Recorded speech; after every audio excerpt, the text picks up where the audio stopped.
Bom, gente, hoje a gente vai jogar videogame.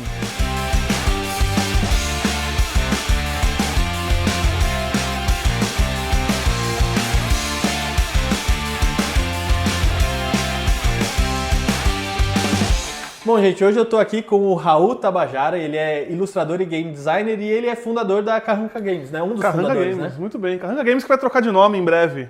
Ah, vai trocar de nome em breve. Cara, você já me matou, né? Mas você, não, foi sem querer. Você aproveitou do meu momento de apresentador ali, né?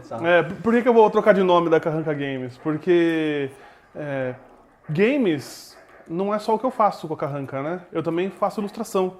Então a gente vende ilustração, vende arte, animação. Então a gente não só produz os nossos jogos, a gente também faz para os outros, né? Ah, entendi. E não só na parte de games mesmo, na parte de animação. Mas sim, a gente tem 3 jogos próprios, a gente tem jogos autorais, Tá. que são os que estão lançados, né? A gente lançou primeiro o Chicken Norris, o Frango Atirador, né? Que é um jogo de realidade aumentada. Depois a gente lançou o jogo Kaiju Infestation, também de realidade aumentada. E aí depois a gente lançou o Zumbi Olé, né? Que é um jogo mais do tipo arcade, né? Tô apanhando. É difícil concentrar, falar e jogar ao mesmo tempo, né? E assim, todos eles são jogos apesar de serem jogos autorais e fazerem parte da empresa como um marketing da empresa, são jogos que nenhum deles deu dinheiro para a empresa. Nenhum deles deu dinheiro para a empresa. São jogos que a gente fez para falar para os outros assim, ó, eu sei fazer. Uhum. Olha só o que eu fiz. Então, assim, ele não deu dinheiro diretamente. Diretamente, pelo jogo, mas exatamente. indiretamente. Porque o pessoal fala assim, não, mas você tem aí esse seu jogo, quanto que ele deu de dinheiro? Uhum. Você for colocar no papel, em 2 anos ele deu 5 mil reais. Que não é nada. Não paga o jogo. Tipo, não paga não paga nem o jogo. Quanto Bela quer jogar mais a produção. Então, e aí, só que o que acontece? Com o jogo pronto, você tem um cartão de visita para levar para as empresas e fala assim, olha, eu faço isso daqui, ó. Seria legal se a sua empresa tivesse um jogo dessa forma, e aí você demonstra e vende o seu trabalho de produção. E a ideia foi justamente te trazer aqui para falar sobre games, né?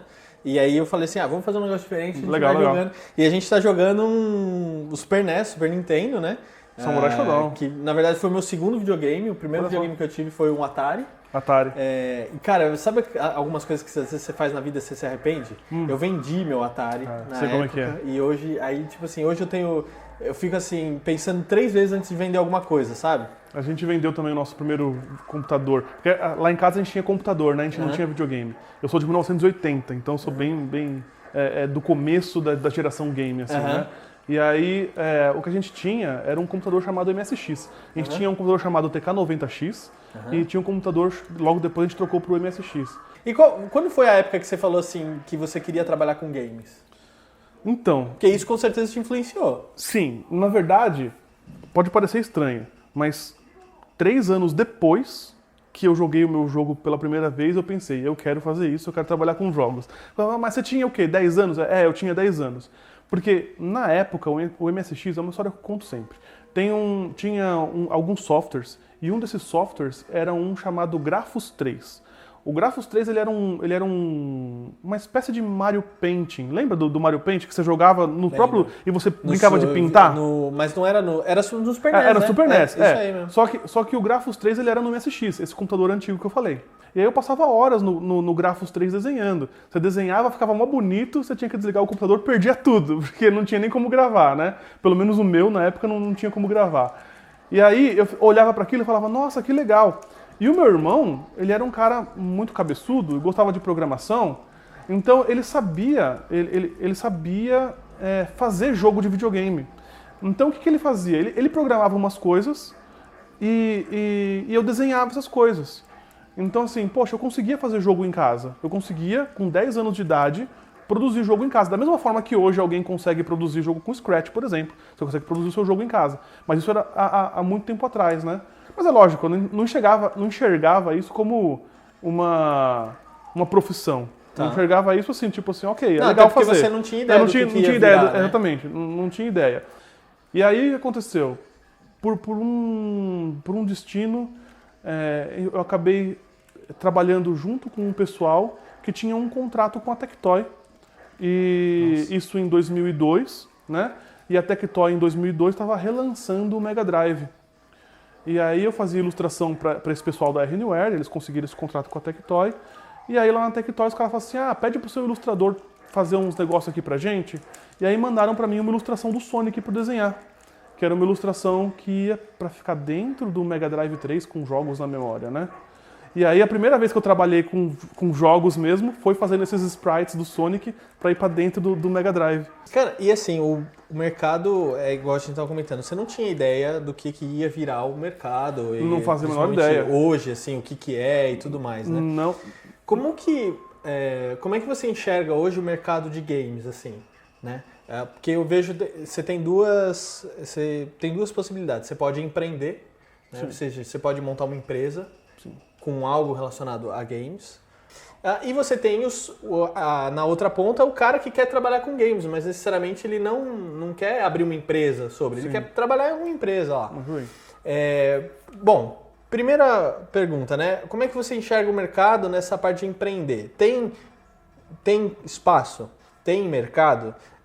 Tem uma necessidade, assim? E principalmente assim, no Brasil, né? Ou o pessoal assim, não, você quer empreender em games, você vai ter que ir pra fora. No Brasil, esquece que é difícil, não rola. O que você vê, assim, do mercado? Cara, é uma pergunta complexa. Então, assim, primeiro de tudo, eu só queria dizer que você está perdendo.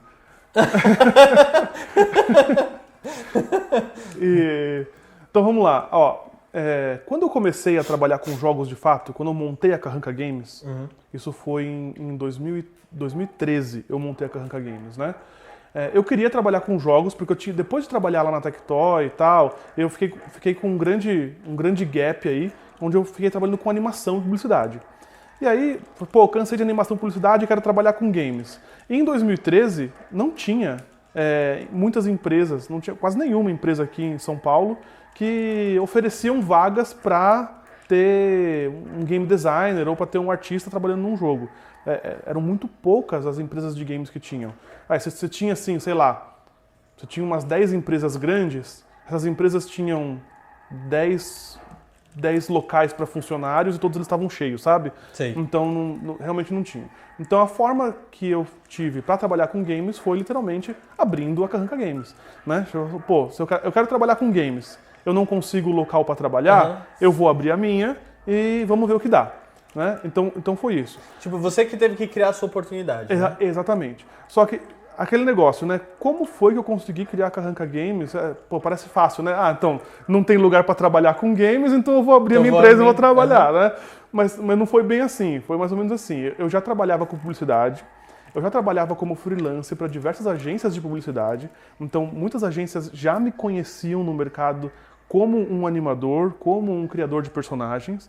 E aí eu falei assim, ok, eu vou fazer o seguinte, eu vou abrir uma empresa de jogos, vou fazer alguns jogos e depois eu vou nessas agências que eu já trabalhei e que eu conheço os donos, falar assim, olha, eu estou fazendo isso. Né? Você quer comprar de mim um jogo? É isso que eu vou fazer. Então a minha estratégia ao criar a Carranca Games sempre foi assim, oferecer trabalho de games para as agências de publicidade que eu já conhecia.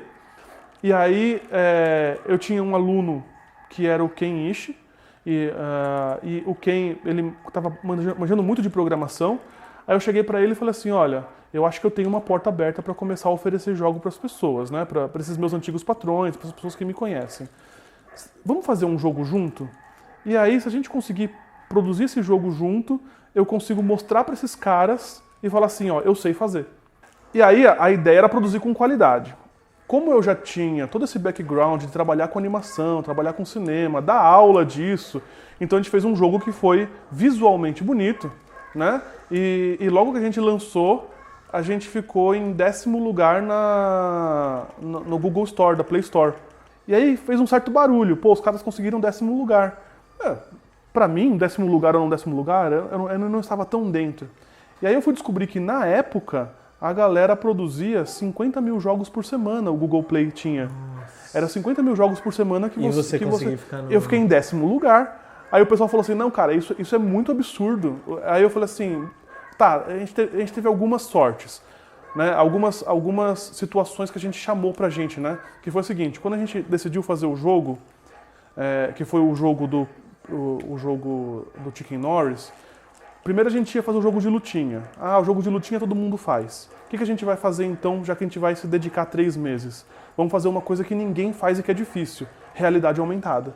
Então, chamou atenção por ser um jogo com estilo cartoon e realidade aumentada. Chamou a atenção de uma pessoa em especial, ele tomava conta de áreas de diversão dentro de eventos. Esse espaço que serve para você descansar é um espaço também comissionado. E ele tomava conta desse espaço, com várias atividades. E ele falou assim, ó, vou ter um evento, esse evento vai ser um evento de cultura geek, que vai ser um evento, né, que chamava UPix na época, não sei se ainda tem esse evento. Sim. Não sei se tem, mas era famoso. Era famoso. E a gente vai tomar conta dessa parte de eventos. Seria muito legal se vocês conseguissem pegar esse jogo de realidade aumentada, eu dou um espaço para vocês de 3 por 3 metros, aí eu alugo umas tablets, a galera fica viajando lá com a realidade aumentada nesse espaço. Cara, e um stand de 3 por 3 metros é caro? É caro. Grana. Só que para ele falou assim, eu prefiro colocar isso do que colocar umas cadeiras pra galera sentar. Isso vai chamar muita atenção. O que vocês fizeram chama muita atenção. Só que tem um problema. Eu cheguei pro cara e falei, qual que é o problema? O problema é que, como o jogo ele é cartoon, a gente teve muitas críticas negativas de adolescentes. Os adolescentes que... Não curte. Ficavam assim, olha lá... Ó, uma das críticas que foi bem legal, era assim, ó... Pô, tô sem minha espada, por isso que o Brasil não vai pra frente. Fica fazendo jogo de galinha pintadinha em vez de fazer coisa legal. Foi uma das críticas que a gente recebeu. Ah, entendi. Então... Porque eles têm a ideia de que jogo... Jogo é Samurai Shodown. Saca? O jogo não pode ser Mario Bros. Uhum. O pessoal ainda entende o Mario Bros Cartoon, que é uma coisa legal. Mas ainda assim tem gente que é gamer que não curte Mario Bros. Fala assim, Mario Bros, cacete, eu vou querer jogar um jogo FPS aqui, sabe? Né? Agora que começou com Overwatch mais cartoon... Como é que vocês se sentiam com essa crítica? Cara, o que a gente fez foi o seguinte, foi assim, vamos ouvir esses caras. É uma crítica? É uma crítica. O que eu posso fazer em relação a isso? Eu posso chorar, eu posso fingir que eu não ouvi, ou eu posso ouvir e fazer o que eles estão mandando. Por mais que eles estejam falando que eu sou um bosta, eu vou assumir que eu sou um bosta e vou fazer o que eles estão mandando. Mas e aí? Né? O cara falou assim, ó, tem 40 dias pro evento UPix. O que vocês pretendem fazer em relação a isso? Eu falei assim, eu vou mudar a skin desse jogo inteiro. Em vez de você proteger o galinheiro, a gente vai proteger uma usina nuclear. Em vez de dar tiro na raposinha, você vai dar tiro num kaiju que vai entrar fudendo tudo. E em vez de você ser um frango que atira, você vai ser um robô gigante que atira. Ele falou, beleza, você tem 40 dias. Se você não conseguir, tudo bem, vai o da galinha, não tem problema. Eu falei, beleza. Tipo, então, você já tinha o jogo. Já tinha o jogo. Aí o que a gente fez? Pô, a gente já tava com 3 meses de produção, não ganhando nada. Aí a gente falou assim, beleza, vamos para mais 40 dias de produção sem ganhando nada. Nossa. E vamos fazer. A gente trocou todas as skins e fez o Kaiju Infestation. E aí na hora que a gente fez o Kaiju Infestation, todo mundo, nossa, é isso mesmo, olha lá, que da hora, o monstrão e tal. E a gente viu que as mesmas pessoas que xingavam o jogo da galinha pintadinha, entre aspas, né, que era o frango atirador, começaram a gostar do jogo. Falaram, agora sim, agora tá certo. Então, de certa forma, a gente ouviu, falou assim, vamos pegar essa crítica e vamos transformar em algo positivo, colocou e fez o jogo Kaiju Infestation. E aí, até o momento que a Carranca Games se consolidou mesmo como uma empresa de jogos, que faz jogos para Adver Games, e a gente ficou vivendo disso. Então, assim, lá na pergunta inicial que você falou assim, mas como é que foi montar, o que é o mercado, né? Como é que está o mercado? Se eu falar para você que eu sei como é que é o mercado hoje de jogos, para alguém procurar emprego, tá bom procurar emprego de jogos? Eu vou falar para você do que eu vejo e não do que eu estou inserido nesse mercado. Porque o meu mercado é outro. O meu mercado eu vendo os meus jogos. Então eu vivo das coisas que eu vendo. E o que eu mais estou vendo por aí é que as pessoas seguem muito de jogos aqui em São Paulo, pelo menos, seguem muito a mesma trilha que eu fiz. Que é o quê? Você chama uma galera, monta um jogo, faz esse jogo virar o seu portfólio e mostra para as empresas para conseguir fazer outros jogos. Então eu vejo que o mercado de indie games para Adver Games é muito isso. A galera se junta, faz um jogo, fala assim, eu sei fazer isso. Vocês querem fazer de mim? E vende para a gente de publicidade. Então eu vejo que tem muito disso em São Paulo, muito disso mesmo. Legal. Cara, eu acho assim, muito legal ver o seu exemplo, né? Como que você fez, querendo ou não, para se inserir nisso, né? Então você falou assim, eu vou fazer um jogo que isso vai servir como meu portfólio, talvez, né? Acho que sim, isso até na área de cinema, de vídeo, rola muito, mas eu acho que a maneira que você fez foi diferente. Por quê? Porque você criou o jogo, aí, o jogo deu resultado, deu um sucesso para vocês, deu visibilidade, e aí você foi proativo de chegar nas empresas e falar assim, eu faço isso aqui, vamos fazer também? Porque você tomou uma postura de vendedor. E muitas vezes, às vezes, as pessoas não têm essa postura. Eles, por exemplo, eu fiz aqui um curta-metragem, é do caramba. Só que aí ele fica esperando acontecer agora o negócio, entendeu? Sim. Ele não vai atrás e, eu preciso agora mostrar e falar o que eu faço, entendeu? Porque agora eu já tenho tudo, né? Sim. E eu acho que isso que é muito legal. O pior é que assim, o que aconteceu, assim, falando na parte ruim da coisa, né? Aproveitar que você é meu co-brother, trabalhou comigo, né? Para dar uma audiência pro seu canal, falar alguma coisa que eu não falo nos outros, né? Pra galera, né? Nossa, o que eu não falo nos outros, que eu vou falar aqui sem problema nenhum. É o seguinte, ficar 4 meses produzindo o jogo me quebrou. Me quebrou financeiramente, né? Eu morava na Santa Cruz, eu tinha um filho, morava na Santa Cruz no meu apartamento próprio, e aí eu tive que sair do meu apartamento para poder dar certo, para as contas diminuírem, e fui morar na casa da minha sogra. Aí a minha sogra falou assim, não, tá aqui o seu quartinho, tá aqui, eu, minha esposa e o filho, ficamos lá no quartinho da sogra, a sogra ajudou a gente, e aí uma vez que, conseguimos, recapitalizando tudo, aí voltamos, e agora eu tô morando, né, numa casa minha, tal, aquela coisa toda. Mas ninguém vê essa parte do sacrifício. Não vê. Né? Mas aí vem o pessoal e fala que você deu sorte. Essa que é a questão, entendeu? E aí o que é ruim, né, é que mesmo depois de sair na Globo, o que aconteceu comigo, né? Porque foram 4 meses que eu fiquei lá na casa da sogra produzindo, porque eu tive que pegar né? Mas mesmo depois de aparecer na Globo, ainda não chega o trabalho assim logo de cara. O trabalho não chega. Você ainda fica mais uns 2 meses prospectando. É lógico, né? Mas então, faz parte do processo de venda. A empresa é nova e tal. E se eu não tivesse um trabalho que me sustentasse junto, que era dar aula, porque eu dava aula, né? Então, assim, foi que bom que essas escolas gostaram do que viram e pediram para eu dar aula. Porque elas que seguraram a bronca, essas aulas que seguraram a bronca, né? Até o negócio ficar pronto. E aí eu até falo para todo mundo, eu falo assim, eu vejo umas empresas grandes, né? Falo assim, como o cara conseguiu isso daí, né? Eu vejo que tem muito um investimento também atrás, né? Você não tem um investimento financeiro atrás, eu não tinha dinheiro, eu não tinha investidor, mas eu tinha o aluguel que eu podia pegar e usar para investir, entendeu? Mas realmente, se eu tivesse um investidor ali no início, ia ser muito mais fácil. Então, agora eu vou contar um outro segredo para você. Outro segredo, só para finalizar. Eu odeio ser empreendedor. Cara, que saco, velho. Ter que ficar indo em cliente. Não é o que eu gosto de desenhar. É isso que eu gosto. Eu gosto de desenhar. Eu tive que virar empreendedor para conseguir o trabalho, né?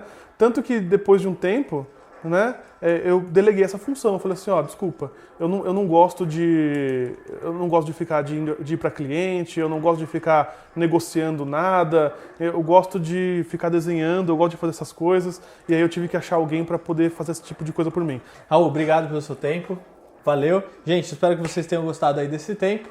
Não se esqueça de curtir o vídeo, deixar seus comentários aí também, o pessoal vai comentando lá. Clicar no sininho, né, para receber mais mensagens. Clicar no sininho, todas as coisas que vocês já estão acostumados. E a gente vai jogar mais um pouquinho aqui. Valeu, gente. Até a próxima. Falou. Obrigado, Raul. Valeu. O Raul escolheu justamente o Samurai Shodown, que é o mais difícil de fazer funcionar, viu? Esse vai... Não foi, tá vendo? Tem que pôr, puxar, tirar, com jeitinho. Eita, não vai ser... Podia ter escolhido Donkey Kong, Mega Man, não. É o Samurai Shodown. Aí, agora foi.